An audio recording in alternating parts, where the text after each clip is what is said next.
Today we're going to be focusing on 1 Corinthians.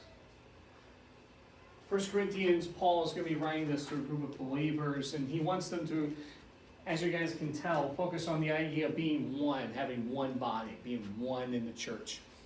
But before I begin, I want us to think of a question here, or think of a scenario here. What's the purpose of a hospital? I can guarantee you that most of you students will think that the purpose of a hospital is to help people get better, help people be able to get well within our society, to help be able to, as I said before, get better within this world, all right? In fact, you're going to go to a doctor if you've got an illness. Well, let's just say, for example, heaven forbid, that you've got some kind of a debilitating disease, all right? The doctor calls and says, oh, by the way, you've got this. And the doctor says, and then you go to them and you say, okay, well, what's the solution? And the doctor says, I've got no solution, I just want to talk about it. Now, I think if that happened, number one, you get a new doctor. But number two, if you know there's a way to get rid of whatever's inside of you, you're going to take whatever steps it is necessary to get rid of it. And unfortunately, guys, we treat sin this way. When it comes to sin, we have a tendency to say, okay, I just want to talk about my sins, but not really do anything about it, or not really make a difference in people's lives, or not to have Christ change me. And Paul's trying to help us understand that that's not a good thing to remember when it comes to being one. All right. Now as we're going to continue on, Paul. So let me help you guys understand something here. So Paul is writing to the church of Corinth while he's in Ephesus. This is where he currently is at. He's in Ephesus, but he's going to be writing to the church in Corinthians. In fact, he writes 2 letters, 1st and 2nd Corinthians. And Paul is writing this because he hears of something going on, but we're going to get into that in a little bit. But let me help us understand something here. What's it all about? Well, first off, 1 Corinthians is a letter from Paul to a man named Sosthenes while they were in Ephesus. Sosthenes is just another, another believer that was with Paul at this time. He was a fellow journeyer or fellow missionary along with Paul. All right, but at the same time, guys, we've got to remember, as I said before, Sosthenes was also a chief ruler of the synagogue in Corinth. So we know that Paul is continuing to have an impact because he's the chief ruler of the synagogue. A person in the synagogue would never have been following after Paul. But we know that Paul continues to take a stance, and he continues to follow after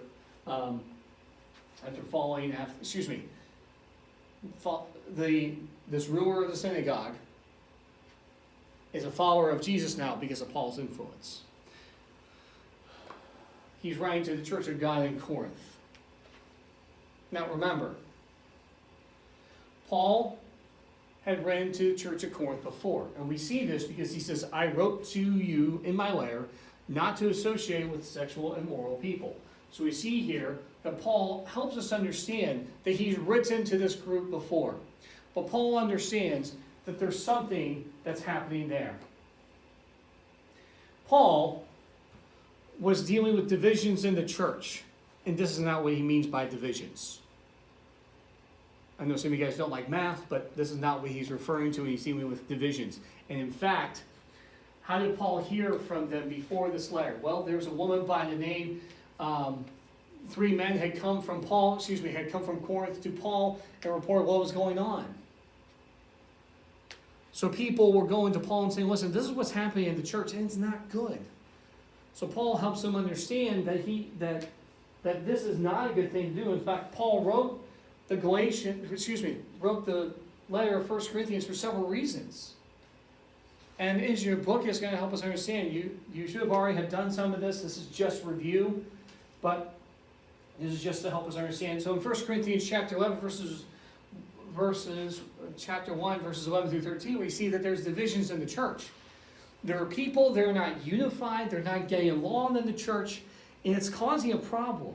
Sin, guys, is a thing that can cause division in the church. In fact, the demise of the church isn't going to be some external factor. It's going to be internal factor. The thing that's ultimately going to cause division in the church is ultimately inward strife. Because Satan wants the church to collapse from the inside out. Because Satan knows the one thing that ultimately is going to stop him is that believers are not getting along. So my question then is, are there divisions amongst your friends? He wanted to remind them of his preaching. Paul's continuing to write to these Corinthians, help to remember that, don't you remember what I said? Is basically what Paul is saying here. And in fact, also we see that they were acting worldly and fleshly. Guys, the world wants us to act like a bunch of 5-year-olds when it comes to how we relate to each other. Just think about that.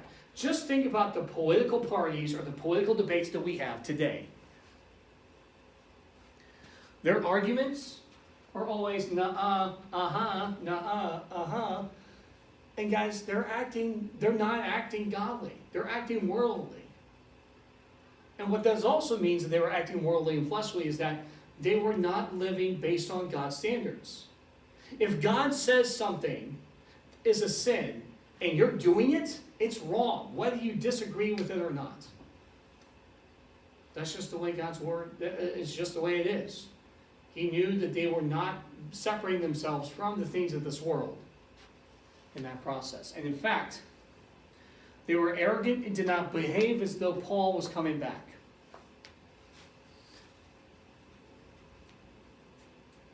If a teacher walks out of the room, your behavior is bad. In fact, let's just say a teacher walks out of the room, you guys start acting like it's a zoo. But as soon as the teacher walks in, you're like perfect angels. That's the way it is for Paul. They were living as if the teacher was not coming back. Was not coming back. And in fact, we should live as if Christ is coming back. Tomorrow. We don't know when he's coming back. He could come back tomorrow. He could come at the end of this whole quarantine thing. We don't know. But we do know that Christ will return at some point. And so, here's the other thing that was becoming a problem in the church. In 1 Corinthians chapter 5, we see that there's a man in the congregation who's having a sexual relationship with a stepmother. The reason why we know it's a stepmother is because it says his father's wife. And here's the problem. The church was allowing this to happen.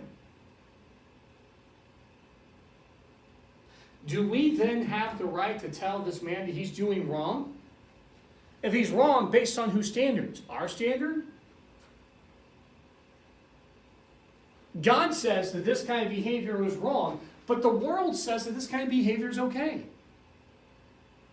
So then, who are we then to judge? You see, here's the thing we got to remember, guys, is that should his actions be judged by other believers? Do we have the right to tell them what he has done wrong if he has sinned? Now, there's a difference between judging somebody off of preferences and judging them based off what the Bible says. If somebody's doing something that goes contrary to the Word of God, you have every right to call them out on it. Because they're not living the godly life. They're not personifying what the Christian life is about. But if it's based off of preferences, you have no right to call them out on it. But here's the thing we got to remember. So because of that reason, let me go back to 1 Corinthians 5. Here's the problem. The believers, even the pagans, were saying, those who are not believers were saying, this is not even acceptable for us. The sin was causing a cancer in the church. And Paul asked for this man to be removed. Because Paul understood that in order to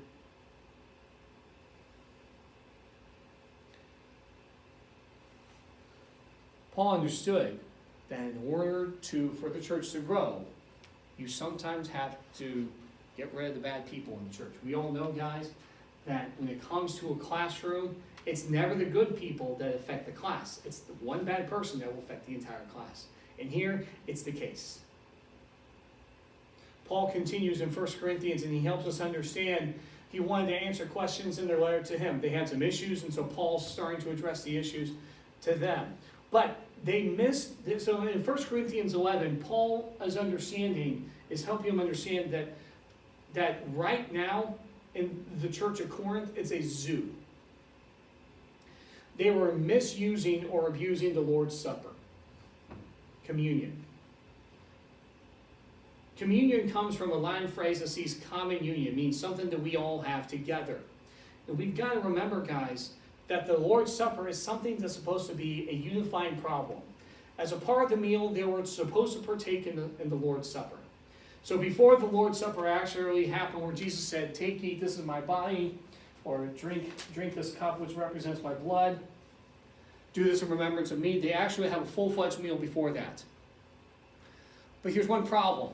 Here's how they were abusing it. The rich were indulging too much and became drunk. So they were getting drunk off the wine. Again, that was not a good way to handle the Lord's Supper. Being drunk while you're partaking in the Lord's Supper, I think that's a wrong way to do it.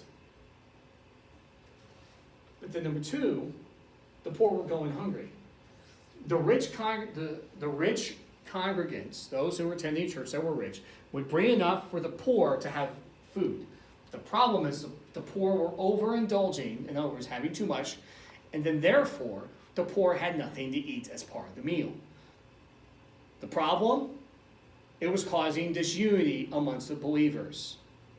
And the communion, no matter what denomination you take, no matter what denomination you're a part of, every denomination partakes in the Lord's Supper. It may be different, but it's one thing that brings unity amongst every denomination, amongst every person in Christendom.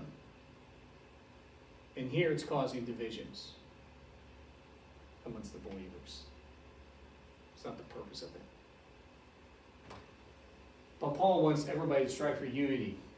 The theme for Paul's first letter to Corinth is something called unity. To be united.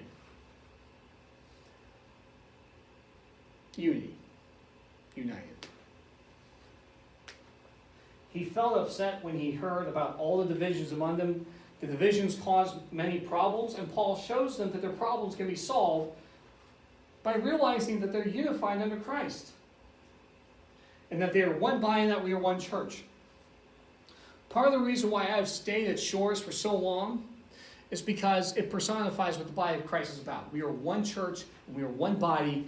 Different denominations are represented in our staff, our faculty. But there's one unifying factor. We all believe in the death, burial, and the resurrection of Jesus, and that God's word is infallible. Unity, because we understand the bigger picture. When you guys criticize somebody on social media or modern day vernacular trolling them, that's not showing unity. You're actually putting yourself on a higher pedestal than they are. So my question to you is, what are you doing that's causing divisions amongst the believers? What are you doing? If we were in the hallways of Atlantic Shores, would you guys be talking to each other in a good way? Or would you guys be like, ooh, yeah, I don't want to be a part of that. Here's the thing to remember. Paul tells us that in order to show unity, there are several things we have to do. In 1 Corinthians 3, we have to follow Christ. We have to remember that Christ is the ultimate person that brings everybody together. It's about Christ, not about us. Number 2, do not associate with people that are immoral. And do not allow them to remain in the church. Because it will cause the church to be a cancer within it. It will be a cancer within the church. Do not associate with immoral people. Doesn't mean you can't be friends with them. Help the weaker brother. Instead of laughing at them whenever they struggle, come alongside them and help them. Work on not pleasing others. It's not about pleasing others, guys. It's about pleasing God. All right? Also, use your gifts to work together. Each one of you guys is given a different talent, a different ability, and those abilities aren't to lift each other up, isn't to tear one person down and lift up the other. It's to personify Christ, to lift Christ up. At that point. You see, having mutual concern for each other. Be concerned with each other. One of the things I've been trying to do whenever during this quarantine is that every now and then I'll text our staff members to say, how's everybody doing? Everybody okay? Everybody need anything? Partially because I'm a ordained minister of the gospel, but also I have mutual concerns that make sure that everybody's okay. Have a love for one another, a love for each other. But then also be orderly in our worship. When you're worshiping God, doing it in a manner that brings honor and glory to His name,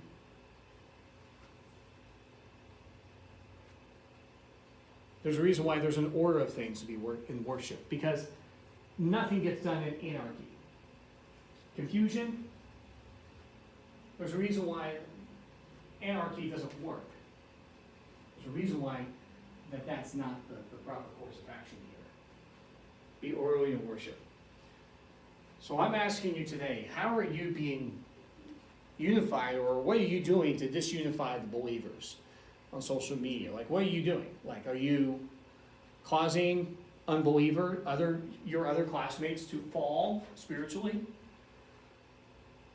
My encouragement for you this week is to try and think of a way, even throughout this whole quarantine process, to bring unity amongst others. So that's my concern and my prayer for you. How do you show unity amongst those who are in quarantine, even now, even today? Like, how do you do that? Like, what does that look like? So that's my encouragement to you guys.